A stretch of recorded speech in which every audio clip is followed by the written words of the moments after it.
भगवते वासुदेवाय।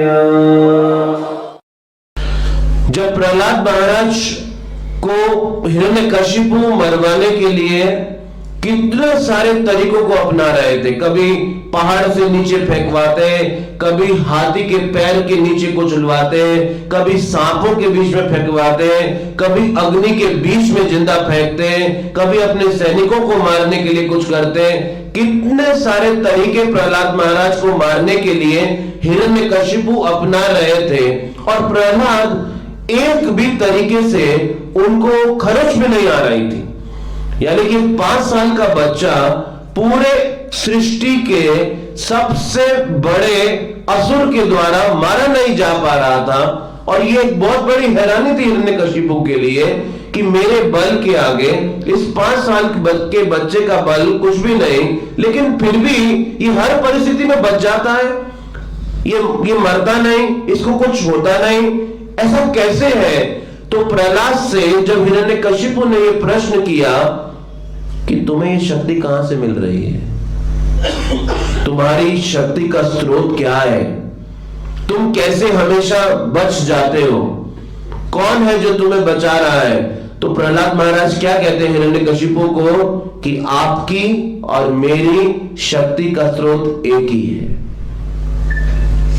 प्रभुपाद कहते हैं जैसे इलेक्ट्रिसिटी एक, और उसी बिजली से आप हीटर भी चलाते हैं, और उसी इलेक्ट्रिसिटी से आप एयर कंडीशनर भी चलाते हैं। वो इलेक्ट्रिसिटी एक, उसी प्रकार से वही भगवान की शक्ति से हम आसुरी व्यवहार भी प्रस्तुत करते हैं, और उसी शक्ति से हम देवी व्यवहार भी प्रस्तुत करते हैं। यानी कि ऐसा सदाचरण भी करते हैं जो दूसरों को सुख देने वाला है, और ऐसा दुराचरण भी करते हैं जो दूसरों को कष्ट देने जा रहा है।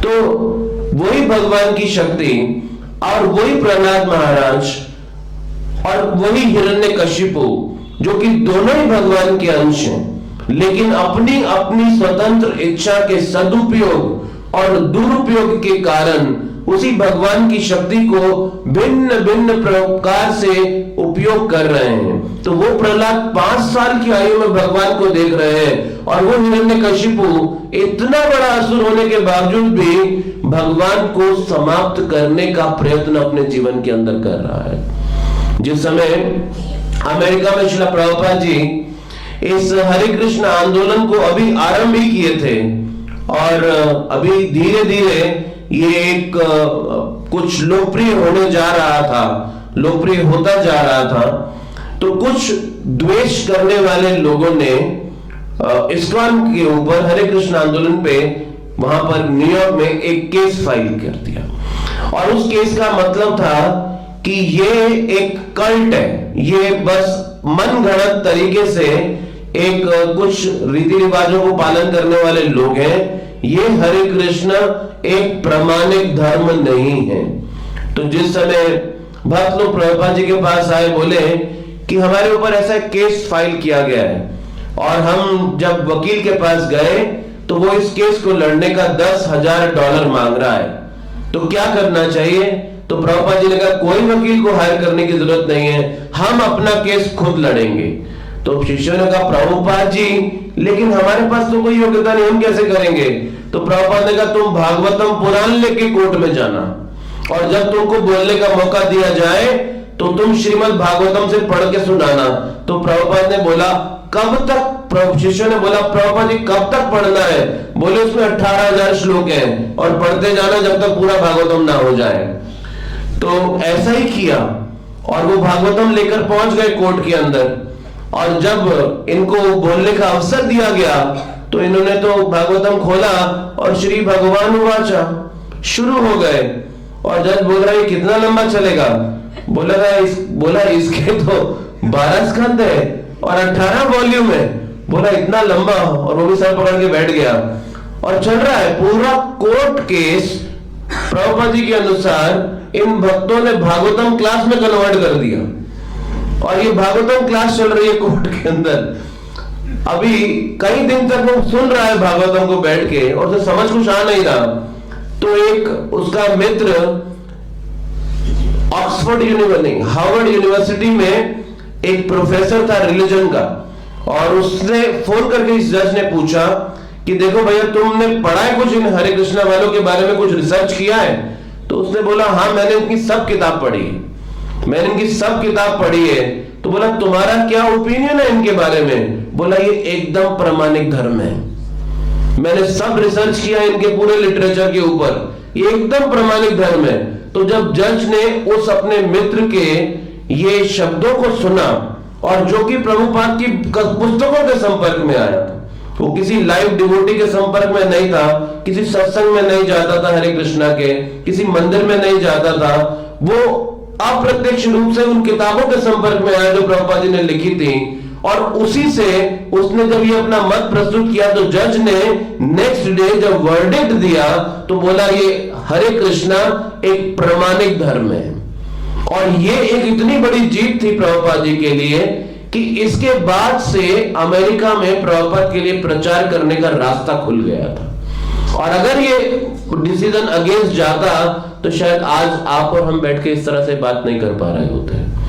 तो ये एक ऐतिहासिक घटना थी इस्कॉन के संदर्भ में। तो कहने की बात है, क्योंकि श्रील प्रभुपाद जी को भागवतम पे पूर्ण विश्वास था कि ये साक्षात कृष्ण हैं, तो ग्रंथ के रूप में भगवान भागवतम के रूप में प्रकट हुए हैं। तो भागवतम कृष्ण का एक ग्रंथ अवतार है, तो वो ग्रंथ अवतार कृष्ण है। तो कृष्ण जब जाएंगे और कृष्ण को जब वो सुनेगा उनकी वाणी को, तो निश्चित रूप से उसका हृदय द्रवित होगा। तो भगवान के कई पक्ष हैं, श्री कृष्ण नाम आदि, और हम अपने जीवन में कृष्ण के किसी भी पक्ष के जब संपर्क में आएंगे तो प्रभाव एक ही है।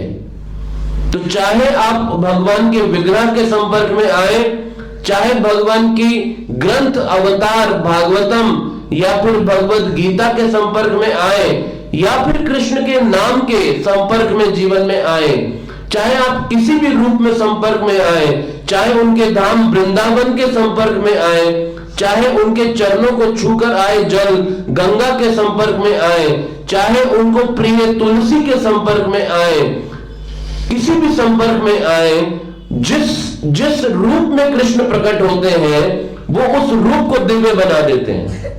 इसीलिए जब हम विग्रह की पूजा अर्चना करते हैं भगवान के, तो ऐसा नहीं कि इस धातु में कुछ विशेषता है या पत्थर में कुछ विशेषता है, क्योंकि भगवान पत्थर के रूप में प्रकट हुए हैं, इसीलिए वो पत्थर पूजनीय हो जाता है। क्योंकि भगवान धातु के रूप में प्रकट होते हैं, इसीलिए वो धातु पूजनीय हो जाती है।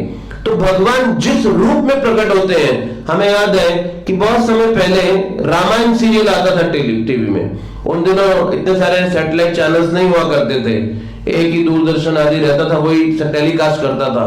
और जिस समय ये रामायण सीरियल ब्रॉडकास्ट होता था, तो लोग प्रैक्टिकली टीवी की पूजा भी करते थे, टीवी को आरती अर्पित करते थे। तो अब वो भगवान उस टीवी में प्रकट हुए, तो वो टीवी भी पूजनीय बन गया था। लोग उसके पैर छूते थे जाके, टीवी को ऐसा नतमस्तक होते थे। तो वो टीवी पूजनीय बन गया क्योंकि भगवान उस टीवी के रूप में प्रकट हुए। आप अगर अहोबलम जाएं, जो कि भगवान नरसिम्हा देव का धाम है, अहोबलम में एक उग्र स्तंभ है। उग्र स्तंभ के बारे में यह कहा जाता है कि यहां से भगवान नरसिंह देव प्रकट हुए थे। अब वो जो उग्र स्तंभ है, यानी कि वो स्तंभ हिरण्यकशिपु के महल का भाग होना चाहिए, तभी तो ये कहा जा सकता है कि यहां से भगवान प्रकट हुए थे। तो हिरण्यकशिपु ने प्रहलाद महाराज को कहा था, क्या इस खंबे में भी तेरे भगवान हैं? तो प्रहलाद महाराज ने कहा हां है, क्योंकि प्रहलाद को वो भगवान नरसिंह देव उस खंबे में दिखाई दे रहे थे, और इसीलिए उसने कहा कि हाँ है, वहां वो दिखाई दे रहे हैं। तो वो स्तंभ, उग्र स्तंभ की लोग पूजा करते हैं आज जाके। वो स्तंभ, वो पिलर हिरण्यकशिपु के महल का पिलर है। और हिरण्यकशिपु एक इतिहास के अंदर सबसे बड़ा दानव हुआ, जो कि द्वेष करता था भगवान से, और उसके महल के स्तंभ की पूजा हो रही है। क्यों? क्योंकि उस स्तंभ में भगवान प्रकट हुए। वो स्तंभ विशेष नहीं है। अब कितने सारे पिलर्स आपको जगह जगह मिलेंगे, लेकिन क्या हम सब पिलर्स की पूजा करते हैं? लेकिन उस स्तंभ में भगवान प्रकट हुए, तो चाहे वो स्तंभ हिरण्यकशिपु के महल का भाग था, क्योंकि उस स्तंभ में भगवान प्रकट हुए तो वो स्तंभ पूजनीय बन गया। तो इसीलिए जिस रूप में भगवान प्रकट होते हैं वो रूप पूजनीय हो जाता है। तो चाहे वो नाम है, चाहे वो ग्रंथ है, चाहे वो भगवान का प्रसाद है, चाहे वो भगवान का धाम है, चाहे वो भगवान का विग्रह या भगवान का ग्रंथ अवतार है, वो जिस रूप में आए हैं वो रूप पूजनीय हो जाता है, वो रूप दिव्य हो जाता है। तो चाहे वो पदार्थ ही क्यों नहीं है, भूमि रपा अनल वायु खम मन बुद्धि एवचा भिन्ना प्रकृति अष्टदा। तो कृष्ण कहते हैं ये भिन्ना प्रकृति है मेरी, ये मुझसे सेपरेटेड एनर्जी है, ये मेरी बहिरंगा शक्ति है जिससे ये पदार्थ बने हैं। तो चाहे भगवान उन पदार्थों के रूप में भी आ रहे हैं वो पूजनीय है, तो वो रूप पूजनीय बने भगवान के संपर्क से। अब ये जो भगवान का संपर्क है ये हमारा काल्पनिक नहीं हो सकता। एक बार श्रील प्रभुपाद जी एक अपने शिष्य के एक घर में गए और उसने गुरु परंपरा के फोटो के आगे एक लड़की का फोटो रखा हुआ था। तो प्रभुपाद ने पूछा ये किसका है? बोला ये मेरी गर्लफ्रेंड थी। तो बोला ये ऑल्टर में क्यों है? बोला क्योंकि ये जब से छोड़ के भागी तभी मैं भक्ति में आया, तो मैं इसे अपनी प्रेरणा का स्रोत मानता हूं और इसीलिए मैंने इसका फोटो ऑल्टर में रखा है। तो ये जो कनेक्शन कृष्ण का है ये हमारा काल्पनिक नहीं हो सकता, ये गुरु साधु और शास्त्र के द्वारा रिकमेंडेड होना चाहिए, उनके द्वारा अनुमोदित होना चाहिए। एक भक्त रशिया में प्रचार करने गए थे और वो बोल रहे थे कि एक घर में गए तो उन्होंने कहा कि आपके घर में कोई मंदिर है क्या? तो उन्होंने बोला हाँ है। तो जब उनका मंदिर देखा तो हैरान रह गए। अर्चा विग्रह की जगह उन्होंने एक चपाती लगाई हुई थी और वो रोज चपाती की पूजा करते थे। तो उनसे पूछा ये चपाती की पूजा क्यों करते हो? बोला देखो इसमें भगवान प्रकट हुए चपाती में। बोला कहाँ है चपाती में भगवान? देखो ये ओम बना हुआ है। तो जल गई थी चपाती को, जल बनाते बनाते वो ऐसा ओम जैसा फिगर बना हुआ था जल के, तो वो उसको समझ रहे थे कि ये ओम भगवान प्रकट हुए हैं इसके अंदर। तो ये काल्पनिक नहीं हो सकता हमारे अनुसार, ये गुरु साधु शास्त्र के द्वारा अनुमोदित होना चाहिए, तभी वो संपर्क भगवान का प्रमाणिक माना जाएगा। श्रील प्रभुपाद जी लॉस एंजलिस में मॉर्निंग वॉक में थे और अपने शिष्यों के साथ मॉर्निंग वॉक में चल रहे हैं और सामने एक लिमोजिन कार आती है, बहुत बड़ी लंबी गाड़ी है लिमोजिन, और प्रभुपाद कहते हैं one day we will have this car for Krishna, एक दिन ये कार कृष्ण के लिए लेंगे। और फिर सामने एक बहुत बड़ा बिल्डिंग आता है, प्रभुपाद कहते हैं one day will have this building for Krishna. फिर आगे जाते एक बहुत बड़ा महल जैसा घर बना है, प्रभुपाद कहते हैं one day will have this house for Krishna, ये घर भी कृष्ण के लिए लेंगे। फिर एक बड़ा कुत्ता लेकर आदमी आ रहा है, प्रभुपाद जी कहते हैं one day will have this dog for Krishna. तो सभी शिष्य कहते हैं जय प्रभुपाद। प्रभुपाद कहते हैं what will you do with the dog, तुम करोगे क्या कुत्ते के साथ?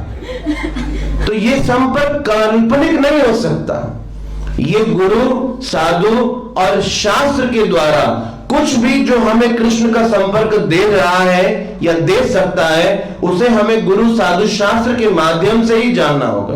और ये संपर्क इतना शक्तिशाली है कि हम चाहे किसी भी अवस्था में क्यों ना हो, हम जीवन की किसी भी शैली को पालन करने वाले क्यों ना हो, इसीलिए आप देखेंगे ये जो भक्ति का रास्ता है ये हमें कृपा से उठाता है। बहुत सारे लोग 4 नियमों का अपने जीवन में पालन करने की कोशिश करते हैं और नहीं कर पाते हैं, लेकिन जब वो हरे कृष्ण महामंत्र को जप करना शुरू करते हैं तो ये 4 नियम पालन करना बहुत इजी हो जाता है।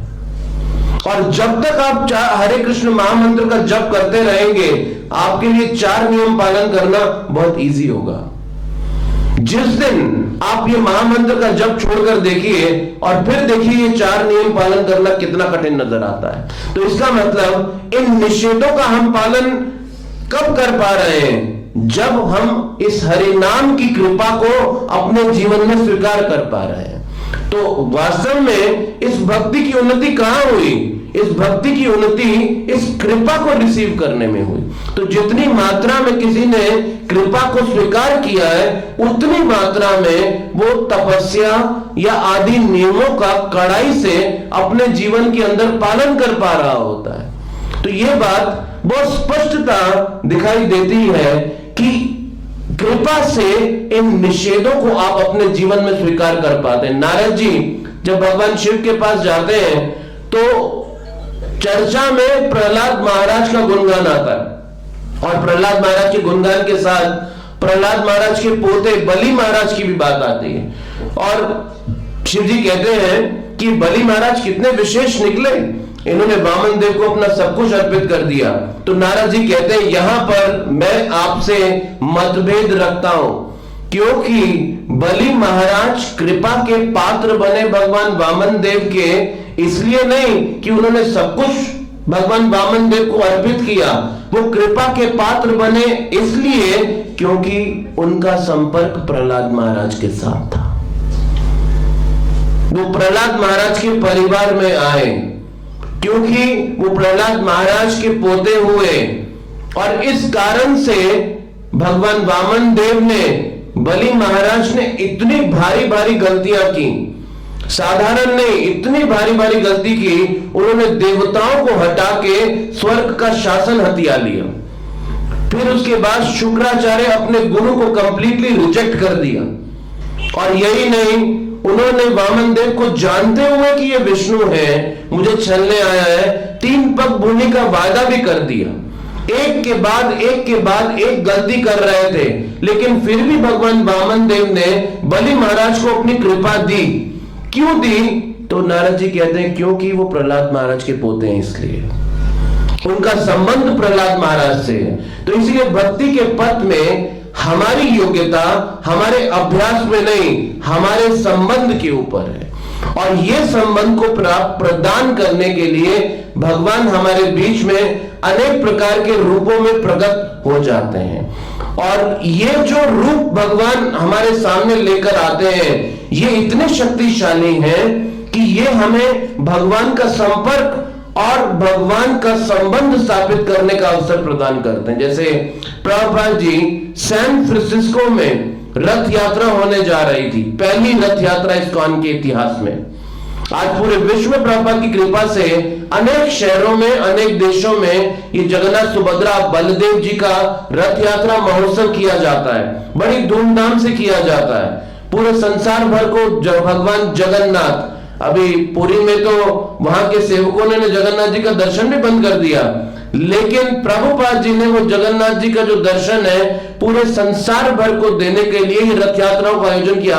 लेकिन पहली रथ यात्रा जब वो आरंभ हुई तो वो सैन फ्रांसिस्को शहर से शुरू हुई, और जब रथ बनाया जा रहा था तो उस दिन बारिश हुई, और प्रभुपाद जी देखने गए कि रथ को कैसा बनाया गया है, क्या वो रथ योग्य है भगवान जगन्नाथ के बैठने के लिए, रथ यात्रा जाने के लिए। तो जब प्रभुपाद जी गए और सब कीचड़ है जमीन के ऊपर, और रथ के सामने खड़े होकर प्रभुपाद जी पूरा दंडवत प्रणाम रथ को कर रहे हैं, और जब उठे तो सारा कुर्ता सब कीचड़ से, सब धोती सब कीचड़ से सना है। अभी भक्त लोग प्रणाम करते हैं तो जरा आसपास देखते हैं आजू बाजू साफ है कि नहीं है, सभी कुछ साफ है कि नहीं है। हाँ, कभी ऐसे स्थान पे कोई प्रणाम करते बोले प्रभु ऐसी जगह पे नहीं करना चाहिए, सोचो तो सही किस जगह पे कर रहे हो, अभी मुझको भी करना पड़ेगा, तुम्हारे साथ मेरा भी कपड़ा जाएगा, थोड़ा साफ सुथरा जगह पे करना चाहिए। तो प्रभुपाद पूरा लेट गए उस मिट्टी के ऊपर, उस कीचड़ के ऊपर लेट गए, और जब प्रभुपाद जी से पूछा कि आप इस जगह पे भी प्रणाम कर रहे हैं, क्यों ऐसा, और इसमें तो कोई अभी भगवान के विग्रह नहीं बैठे, रथ को क्यों प्रणाम कर रहे हैं? तो प्रभुपाद कहते हैं ये तदिया है, ये कृष्ण का तदिया है। कृष्ण का तदिया का मतलब क्या है? जैसा कि भगवान शिव जी ने पार्वती जी को बोला, तदिया नाम समा आचरम, कि वो तदिया जो कि भगवान से संबंधित है वो हमें कृष्ण का स्मरण देता है। तो वो रथ कृष्ण का है, वो रथ कृष्ण का है, कृष्ण के लिए उपयोग किया जाना है। तो वो रथ क्या है? वो माध्यम है हमारे लिए कृष्ण तक पहुंचने के लिए। जैसे यशोदा माई ने कृष्ण को अपनी गोद से नीचे उतार कर रख दिया, जिस समय वो यशोदा माई का दूध पी रहे थे, उस प्रसिद्ध दामोदर लीला में और तदिया यानी कि उस उबलते दूध को यशोदा माई बचाने के लिए गई, उसको बचाने के लिए गई, उसको निकाल कर लेकर आई और कृष्ण को त्याग दिया, तदिया को लेकर आई, क्योंकि वो दूध कृष्ण की सेवा में उपयोग किया जाने वाला था। इसीलिए ऐसा कोई भी संपर्क जो कृष्ण तक हमको पहुंचाने में मदद करता है, या कृष्ण का स्मरण या कृष्ण का हमको भक्ति की प्रेरणा प्रदान करता है, वो है तदिया। उसे तदिया कहा जाता है, यानी कि वो कृष्ण के समान पूजनीय है, वो कृष्ण के समान पूजनीय है। इसीलिए जो कृष्ण के भक्त हैं वो पूजनीय क्यों हो जाते हैं कि सुदामा जी को भगवान कृष्ण स्वयं पूजा कर रहे थे। जब सुदामा जी फटे हाल कृष्ण के पास पहुंचे तो कृष्ण स्वयं सुदामा जी की पूजा कर रहे हैं, उनकी अर्चना कर रहे हैं, क्योंकि भगवान कृष्ण क्या दिखा रहे हैं सुदामा जी की पूजा करके, तदिया नाम समाचरम, कि ये तदिया ये पूजनीय है। तो भगवान के भक्त कौन है? वो भी तदिया है। भगवान के भक्त कौन है? वो हमें भगवान का संपर्क प्रदान करते हैं, इसीलिए वो सम्माननीय हैं। वो रिस्पेक्टेबल क्यों है? उनको पूजनीय क्यों कहा गया है? क्योंकि उनके माध्यम से हम भगवान को जान पाते हैं, उनके माध्यम से हम भगवान के साथ संपर्क बना पाते हैं, भगवान के साथ अपने संबंध को स्थापित करने का प्रयत्न कर पाते हैं। चैतन्य चरितामृत में राजा प्रताप रुद्र, जो कि जगन्नाथपुरी के राजा थे, वो राजा प्रताप रुद्र चैतन्य महाप्रभु का दर्शन पाने के लिए कितना प्रयत्न करते हैं, एक के बाद एक, एक के बाद एक। और चैतन्य महाप्रभु कहते हैं मैं विषय से नहीं मिलूंगा, ये राजा विषयी है, ये अपने अनेक विषयों में लगा है, मैं ऐसे विषय से। चैतन्य महाप्रभु सन्यासी हैं और सन्यास धर्म का पालन करते हुए वो विषयी जीवन से दूर रहना चाहते हैं। तो एक सन्यासी का कर्तव्य है समाज को संदेश देना भगवान का, और साथ में अपने आप को सन्यास के आश्रम में प्रोटेक्ट करके बचा के रखना, ताकि वो इस संसार के कार्यों से प्रभावित ना हो जाए। तो राजा प्रताप रुद्र चैतन्य महाप्रभु से मिलने के लिए एक के बाद एक आयोजन कर रहे हैं, और चैतन्य महाप्रभु एक के बाद एक उनको रिजेक्ट करते जा रहे हैं। तो नित्यानंद प्रभु चैतन्य महाप्रभु के पास आके कहते हैं ठीक है, भले ही आप ना मिलें, ठीक है, भले ही आप राजा प्रताप रुद्र को अपनी कृपा ना दें, लेकिन कम से कम आप उसे अपना कुछ तदिया दे दो, आपसे संबंधित कुछ उसे दे दो। तो नित्यानंद प्रभु की परामर्श से चैतन्य महाप्रभु राजा प्रताप रुद्र को अपना बहिर्वस्त्र दे देते हैं, और राजा प्रताप रुद्र उस बहिर्वस्त्र का क्या करता है, अपने घर के मंदिर में, वो महल के मंदिर में उसको लगा के भगवान के विग्रह का उसकी रोज पूजा करता था। वो चैतन्य महाप्रभु के वस्त्र की रोज पूजा करता था, क्योंकि ये भगवान का वस्त्र है।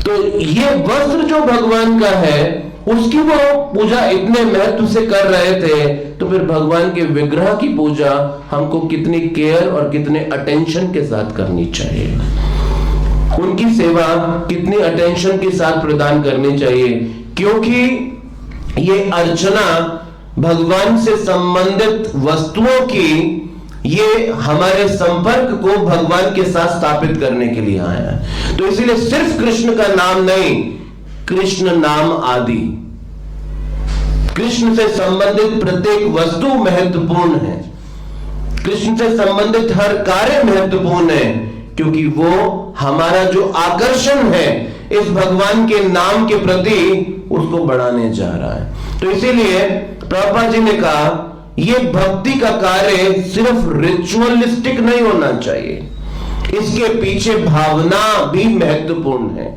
तो रिचुअल सीखना बड़ा आसान भी है और रिचुअल्स को कॉपी करना भी बड़ा आसान है, लेकिन इसके पीछे स्पिरिट, भावना, वो बहुत महत्वपूर्ण है। और प्राय हम इस भावना को समझने में चूक जाते हैं, भूल जाते हैं। तो इस कृष्ण की भावना को जानने के लिए ये पूरा कृष्ण भावना अमृत आंदोलन स्थापित किया गया, कि हम अपने जीवन में इस कृष्ण की भावना को समझ पाएं, कृष्ण की भावना को पढ़ पाएं और अपने जीवन में इसे स्वीकार कर पाएं। और वो कृष्ण की भावना ये है कि जो भी कृष्ण से संबंधित है वो पूजनीय है और उसे अपने जीवन में अधिक से अधिक हमें स्वीकार कर लेना चाहिए। जैसे भक्ति विनोद ठाकुर कहते हैं कि जब मेरे जीवन में कृष्ण भक्ति के लिए जो मुझे अनुकूल दिखता है, मैं उसको अपनाने में दोबारा विचार नहीं करता हूं, उसको मैं ये सोचता नहीं हूं कि ये मेरे लिए योग्य है या नहीं है। और जहां पर भगवान के लिए प्रेम है वहां पर सभी विधि विधान भी पीछे हो जाते हैं। जब प्रभुपाद जी ने पश्चिम के देशों में पहली बार भगवान जगन्नाथ, सुभद्रा, बलदेव के विग्रहों की स्थापना की, और ये भी सैन फ्रांसिस्को शहर का ही नाम है, तो जहां पर पहली बार प्रभुपाद जगन्नाथ, सुभद्रा, बलदेव को स्थापित कर रहे थे, किसी अर्चना पद्धति के नियम को नहीं पालन किया जा रहा था क्योंकि कुछ उपलब्ध ही नहीं था साधन। तो प्रभुपाद जी ने एक मोमबत्ती जलाकर दी, एक भक्त को बोला अब ये जगन्नाथ के आसपास ऐसा घुमाओ, तो बोला स्वामी जी कितना देर? बोला जब तक थक ना जाओ। और फिर क्या करना होगा? जब थक जाओ तो दूसरे को दे देना, वो घुमाएगा। और इस तरह से पहली बार ये डीटी इंस्टॉलेशन हो रहा था, ये अर्चा विग्रह की स्थापना हो रही थी। आज आप इस्कॉन के किसी भी मंदिर में जाएं तो अर्चा विग्रह की जब स्थापना की जाती है, एक हफ्ते का उत्सव मनाया जाता है, दिन रात चलता है ये प्रोसेस, मंत्रोच्चारण और कई तरह के अनुष्ठान और कई तरह के यज्ञ भगवान के आह्वान को करने के लिए। और प्रभुपाद सैन फ्रांसिस्को में एक मोमबत्ती से जगन्नाथ, सुभद्रा, बलदेव को स्टैब्लिश कर रहे थे क्योंकि वहां प्रेम था भगवान के लिए। जहां प्रेम था वो विधि विधान छोटे पड़ गए, लेकिन क्योंकि हम में प्रेम नहीं है इसीलिए हमें विधि विधानों की जरूरत है, ताकि उन विधि विधानों का पालन करके हम एक दिन उस भगवान के प्रेम तक पहुंच सके। और प्रेम के बाद पहुंचने के बाद भी, अब ये पहला जब मंदिर स्थापित कर रहे थे तो ये मोमबत्ती के साथ था, लेकिन जब इस्कॉन वृंदावन का मंदिर स्थापित कर रहे थे तो फिर पूर्ण अनुष्ठान भी चल रहे थे।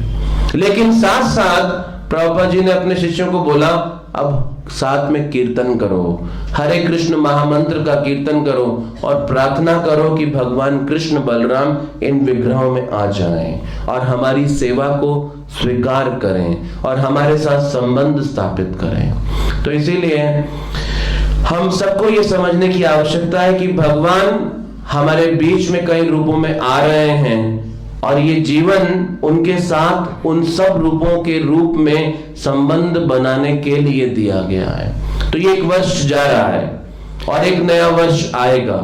हमारे जीवन से एक वर्ष कम हो चुका है, अब हम एक वर्ष कम जीने जा रहे हैं। तो एक कम वर्ष जब जीने जा रहे हैं तो इसका मतलब अब हमारी आयु कम हो चुकी है और इस कम बचे हुए जीवन के समय में हमें वो करना है जो इस कलयुग के लिए सबसे ज्यादा प्रामाणिक और सबसे ज्यादा शक्तिशाली है, यानी कि वो निश्चित रूप से हमें भगवान का प्रेम दिला सकता है। और ये कलयुग है कीर्तनीय सदा हरि का युग। ये कलयुग है भगवान के पवित्र नामों के जप का युग और इसका युग धर्म है हरि नाम संकीर्तन। तो चाहे यज्ञों में त्रुटि हो, अनुष्ठानों में त्रुटि हो, भगवान की पूजा में त्रुटि हो, लेकिन भगवान के नाम में कभी त्रुटि नहीं हो सकती। और जहां पर वो भगवान का नाम लिया जाए तो सारी त्रुटियां भी अपने आप दूर हो जाती हैं। तो कम से कम चाहे कोई रेजोल्यूशन ले या ना ले, अगर आप जब करते हैं तो ये प्रण लें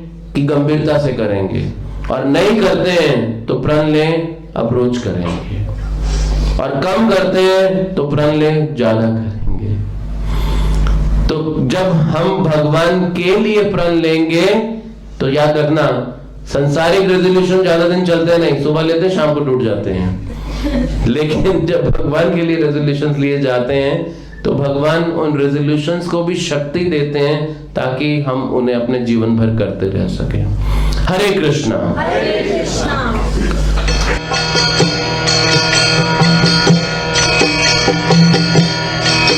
Hare Krishna, Hare Krishna, Krishna Krishna, Hare Hare, Hare Rama, Hare Rama,